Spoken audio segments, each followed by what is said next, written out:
Let's start our today's topic. Our today's topic is ribosomal RNA. We have discussed messenger RNA, we have discussed transfer RNA. Now our today's topic is ribosomal RNA. So first, what is the primary function of this ribosomal RNA? This ribosomal RNA in combination with proteins, ribosomal RNA plus proteins forms ribosomes. So it is involved in the formation of ribosomes. Then these ribosomes, they act as protein factories of the cell.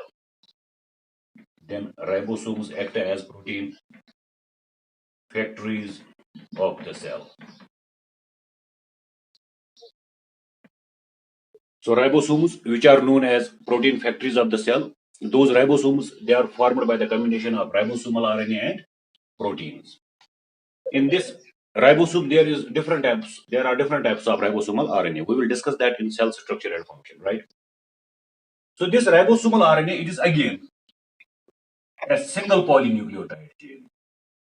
It is also a single polynucleotide chain. Polynucleotide chain.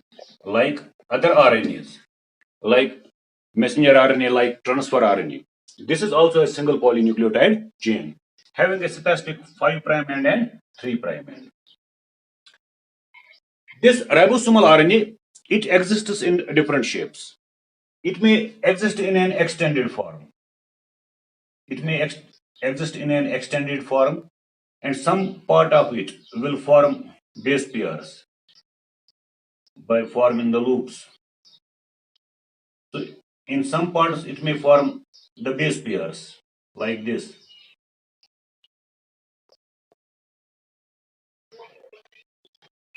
So suppose this is it is 5' end, this is it is 3' end. So it is a single polynucleotide chain. In some parts it becomes folded, and these folded parts, they are known as loops. In these loops we see there are base pairs which are paired together. There are bases, nitrogenous bases, which are paired together, right? So this is one form of ribosomal RNA. This is known as extended loop form. This shape of ribosomal RNA is known as extended loop form. This is the extended loop form of ribosomal RNA, right? In certain cases, these loops, they alternate with each other, like this.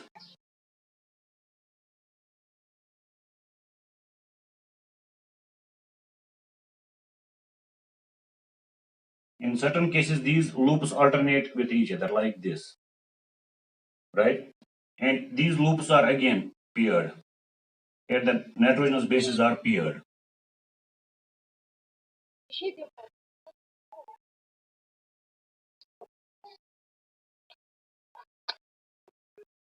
So ribosomal RNA, either it may be in this form or it may be in this form, right?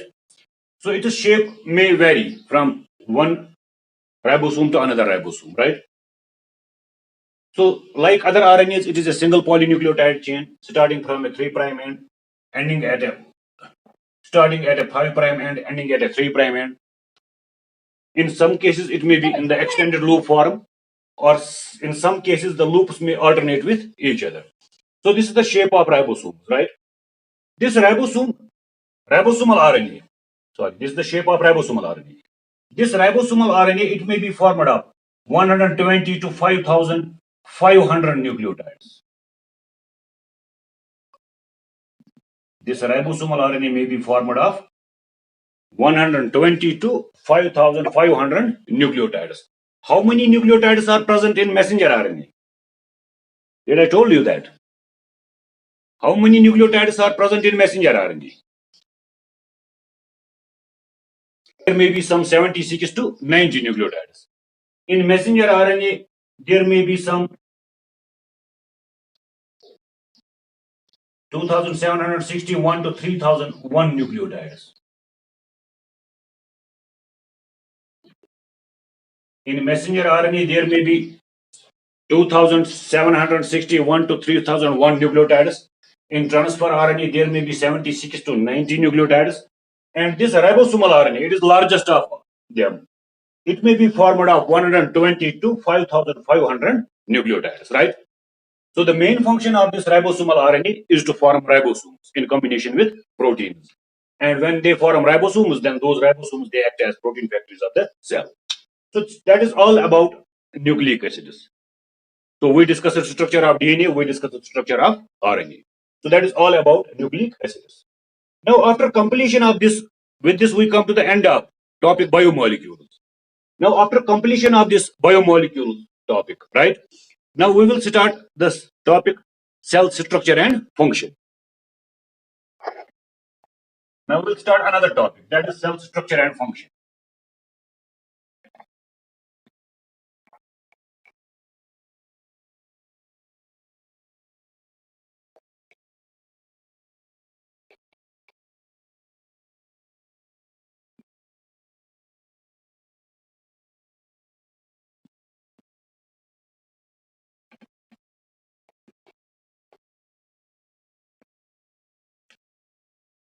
Cell structure and function.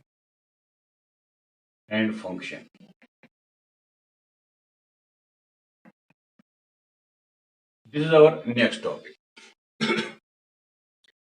In this cell structure and function, first we will discuss history of the cell. History of the cell. We must know who discovered the cell. Who discovered its various cell organelles. So history of the cell, it begins with the publication of Micrographia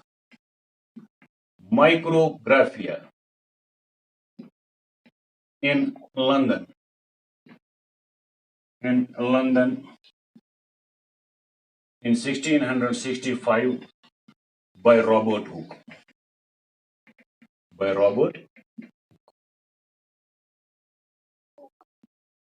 Robert Hooke was a physicist. He was a physicist. That means he was studying the subject of physics, and Robert Hooke invented a microscope. He invented a microscope.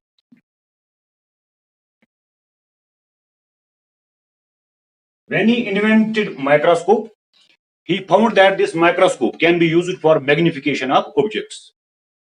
So for seeing some objects in magnified view, he cut thin slices of cork. Robert Hooke took a piece of cork and he cut thin slices of cork. He took a piece of cork and cut it thin slices. Then he observed these slices in his microscope. So when Robert Hooke invented a microscope, he took a piece of cork, he cut it thin slices, then he observed one of these thin slices under his microscope. What did he find? Robert Hooke found a honeycomb-like pattern in this thin slice of cork. He found a honeycomb-like pattern in this thin slice of cork. Have you ever seen a honeycomb? He found a honeycomb-like pattern in this thin slice of cork. Right? He thought that these compartments, box-like compartments, which were present in this thin slice of cork, he thought that these are hollow spaces.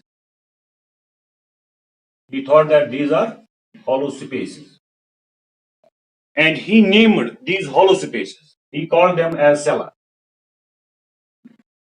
So when Robert Hooke cut a thin slice of cork, he observed it under his microscope. He found honeycomb-like pattern in this thin slice of cork. He observed them carefully. He found that this honeycomb-like pattern, it had empty spaces in it, and he called these empty spaces as cella. Right? This cella then became the word cell. This cella word then changed into word cell.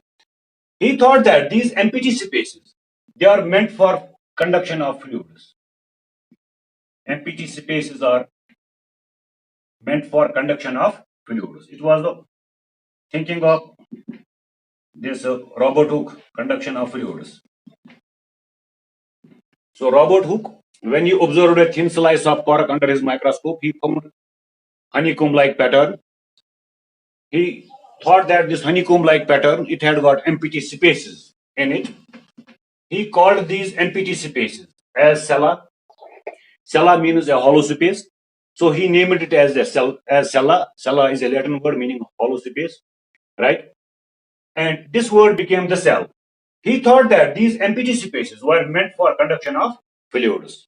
Robert Hooke thought that these empty spaces were meant for conduction of fluids, right?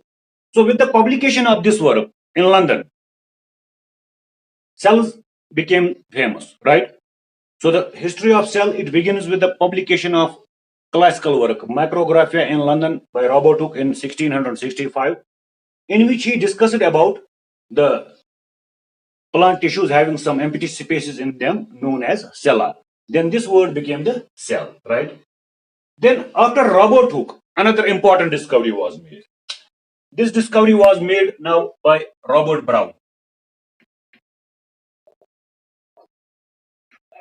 Robert Brown in 1800, Robert Brown in 1831 found a little sphere, found a little sphere in orchid root cells. In orchid root cells. This little sphere was later named as nucleus. Then it was named as nucleus. So the discovery of nucleus, its credit goes to Robert Brown. Although the drawings of nucleus were first reported by Anton von Leeuwenhoek in 1700, right? 17th century, right? But he had only made the drawings. He didn't discuss anything about that drawing having a nucleus in it. So the first drawings which were showing nucleus in the cells, they were from Anton von Leeuwenhoek. Anton von Leeuwenhoek was a scientist who made the drawings of cells. In those drawings, he had shown a little sphere in the cells, but he did not say anything about what this sphere is, what is its function, right? Then Robert Brown in 1831, he found the same sphere in orchid root cells, in orchid root cells, and he studied it. He studied it, and he named it as nucleus. So the credit of discovery of nucleus is given to Robert Brown, because after finding this little sphere, he studied it and he named it as nucleus, right? So the credit for discovery of nucleus goes to Robert Brown, although it was first seen by Anton von Leeuwenhoek, right? Then in 1838, there was a German scientist.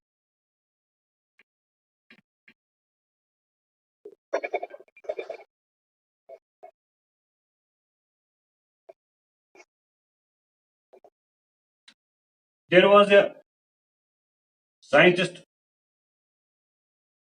Schleiden. Schleiden in 1838. Schleiden was a German botanist. He was a German botanist. Schleiden studied many plant tissues. He studied many plant tissues. Plant tissues. What were his findings after study of plant tissues? He found that, he stated that all plant tissues, all plant tissues are formed of cells. Schleiden studied different plant tissues. And he found that in all plant tissues, there are cells. And these cells were bounded by. These cells were bounded by a rigid cell wall. By a rigid cell wall. So Schleiden in 1838, he made extensive studies of plant tissues, and he came to the conclusion that all plant tissues, they are formed of cells, and these plant cells, they are covered externally by a rigid cell wall. Then there was another scientist, Schwann, in 1839. He was also a German. He was a German zoologist. They were basically contemporaries.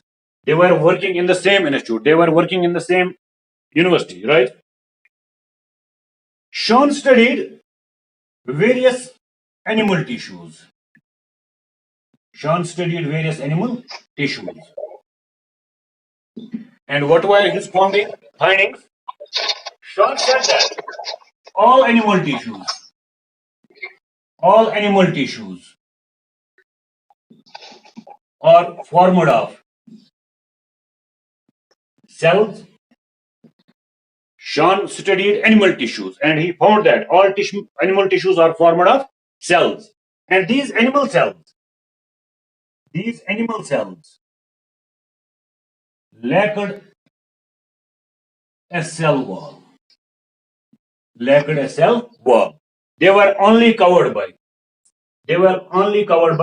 a cell membrane. Right? So after Robert Brown, two scientists studied plant and animal tissues. First, it was Schleiden in 1838 who studied plant tissues. Then he came to the conclusion that all plant tissues, they are formed of cells, and all plant cells are externally covered by a rigid cell wall. And inside that cell wall, there was a cell membrane. Schwann, 1839, he studied animal tissues. And after study of various animal tissues, he came to the conclusion that all animal tissues are formed of cells. And these animal cells, they are not bounded by a cell wall, but they are only limited externally by a cell membrane, right? These were the findings of Schleiden and Schwann. Then Schleiden and Schwann, they later on in 1839, they formulated a cell theory. Which is known as Schleiden-Schwann cell theory. So first, we will discuss some more points there. After the work of Schwann in 1839, there was another scientist, Percaini, who found a clear fluid around the nucleus in these animal cells. Percaini, 1846, he found a clear fluid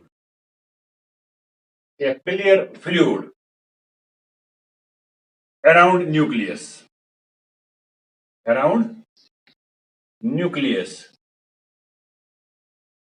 And he named this clear fluid as protoplasm.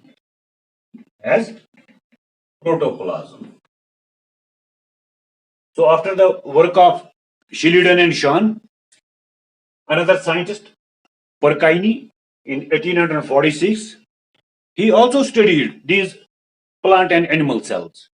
He found a clear fluid around the nucleus. And he named this clear fluid around the nucleus as protoplasm. Right? However, there was another scientist, F. Dujardin, in 1835. He had described this clear substance around the nucleus as sarcode in protozoans. Do you understand what I am saying? F. Dujardin in 1835, he had also observed this clear fluid around the nucleus in protozoans, and he had named it as sarcode. However, his work did not come to the limelight. It was the work of Perkini in 1846, which got the attention of scientists. So this clear fluid, which was first observed by Dujardin in protozoans, which he named as sarcode, then later on it became known as protoplasm, right? Later on it got the name protoplasm. Then it was another scientist, Strasburger. Strasburger in 1882, who differentiated this protoplasm. Strasburger in 1882 differentiated protoplasm into cytoplasm, and nucleoplasm. So later on, Strasburger in 1882, he differentiated protoplasm into cytoplasm and nucleoplasm. He said that this clear fluid, which is present around the nucleus and inside the cell membrane, this portion of the fluid, he called it as cytoplasm, right? And the fluid which is present inside the nucleus, he found that this fluid is also present inside the nucleus, and he called this fluid as nucleoplasm. So it was Strasburger who differentiated protoplasm. Now we say protoplasm is nucleoplasm plus cytoplasm. Strasburger said that this protoplasm is divided into two regions.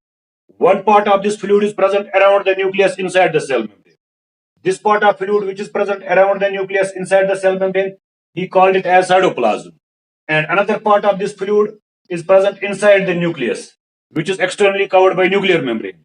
And this fluid which is present inside the nucleus covered by nuclear membrane, he called it as nucleoplasm, right? Then in 1838, Schleiden and Schwann proposed their cell theory. Now we will discuss what were the points of Schleiden and Schwann cell theory. This is history, you have to remember it, because sometimes these points are asked in the examination.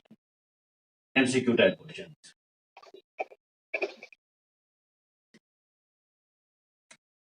Now in 1839, Schleiden and Schwann,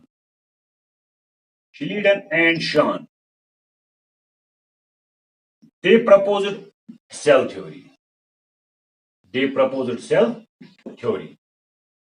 This cell theory is known as Schleiden-Schwann cell theory. What were the main postulates of this cell theory? Schleiden and Schwann, in their cell theory, they said that all organisms are composed of or formed of or composed of one or more cells. So they stated that living organisms, they may be unicellular or multicellular. An organism may be formed of a single cell. If the organism is formed of single cell, then we call it as unicellular organism.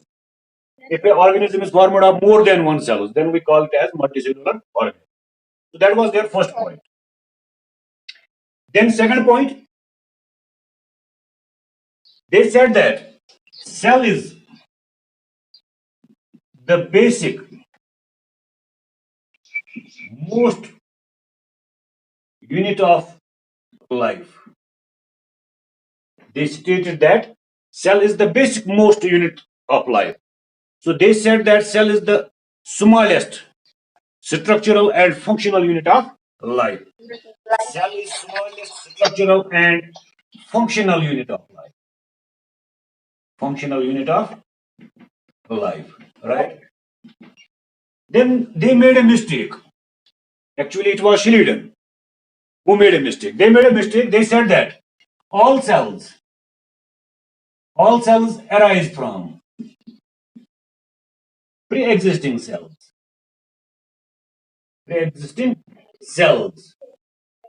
by crystallization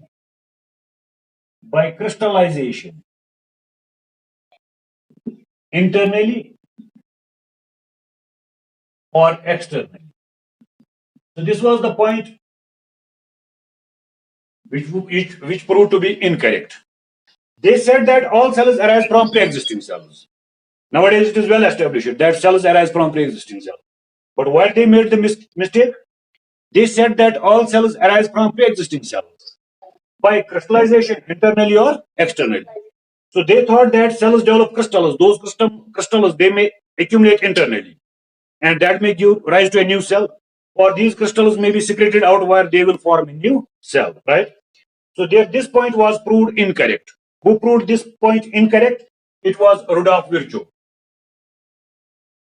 Their cell theory was subject to modification because of the work of Rudolf Virchow. It was Rudolf Virchow in 1855, I think. It was 1855, Rudolf Virchow. Who said that? Who wrote a book, Cellular Pathology? Rudolf Virchow wrote a book, Cellular Pathology. In his book, Cellular Pathology, he said that omnicellula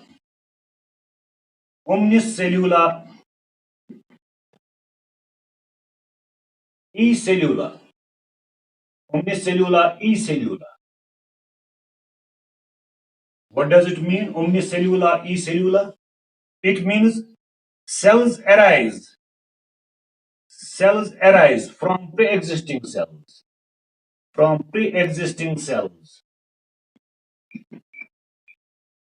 by cell division, right? So it was Rudolf Virchow who found that the statement, third postulate of Schleiden-Shahn cell theory is incorrect. Rudolf Virchow said that he wrote a book, Cellular Pathology. In his book, Cellular Pathology, he explained that omnicellula e-cellula, all cells arise from pre-existing cells by cell divisions. It was in 1841 that Robert Remarque had discovered mitosis, right? So in 1841, the world came to know about the cell division, right? Then Rudolf Virchow explained it in his book, Cellular Pathology. He stated omnicellula e-cellula, all cells arise from pre-existing cells by cell division. So because of that, this Schleiden-Shahn cell theory, it was modified. Then many more discoveries were made. After this. For example, Golgi bodies were discovered. Lysosomes were discovered. Endoplasmic reticulum was discovered.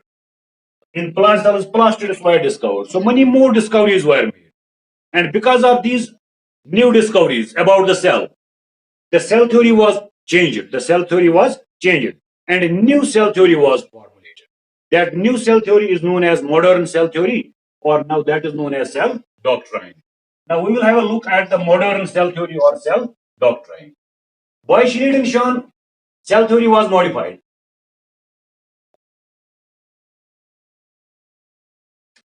Modern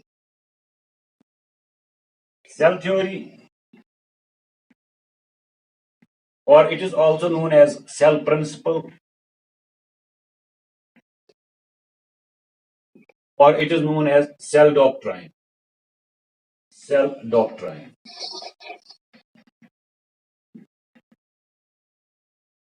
So because of the findings of Rudolf Virchow, omnicellula e-celluli, right?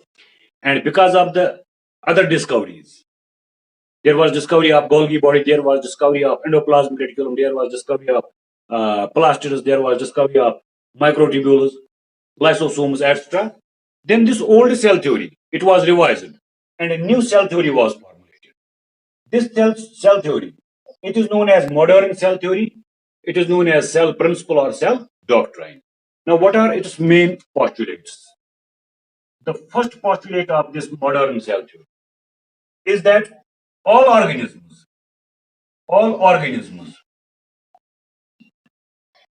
are formed of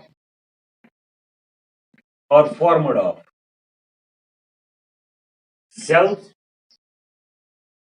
and their products. and their products. So modern cell theory says that all organisms are formed of cells and their products. Our body is multicellular. It is formed of trillions of cells. And we also have got products of cells. We also have got products of cells in our body. What are the products of cells in our body?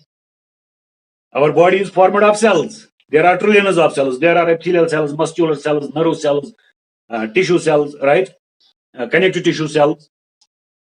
They also produce some products. Can you name the products of cells? Have you heard about apoplasmic structures? Apoplasmic structures. What are apoplasmic structures? These are the structures which are present outside the cells. For example, we have got collagen fibers. We have got elastin fibers, right? These elastin proteins, collagen proteins, which form elastin fibers, collagen fibers, they are the product of cells. So cells secrete collagen protein, cells secrete elastin protein. Then from that collagen fibers are formed, which are present in our connective tissue, right? Elastin fibers are formed, which are present outside the cells and connective tissue, right? So we call them as products of cells. So according to this modern cell theory, the first postulate is all organisms are formed of cells. So whether it is unicellular organism or it is a multicellular organism, they possess cells, and they also possess products of their cells. So cells secrete various materials. Cells may secrete enzymes, cells may secrete hormones, cells may secrete collagen protein, cells may secrete elastin protein. They are the products of cells. So our body is a combination of cells and their products. So that is the first postulate of modern cell theory or cell principle. Our time is running out. This is section for today. Thank you for being with me. Thanks. Okay, thank you.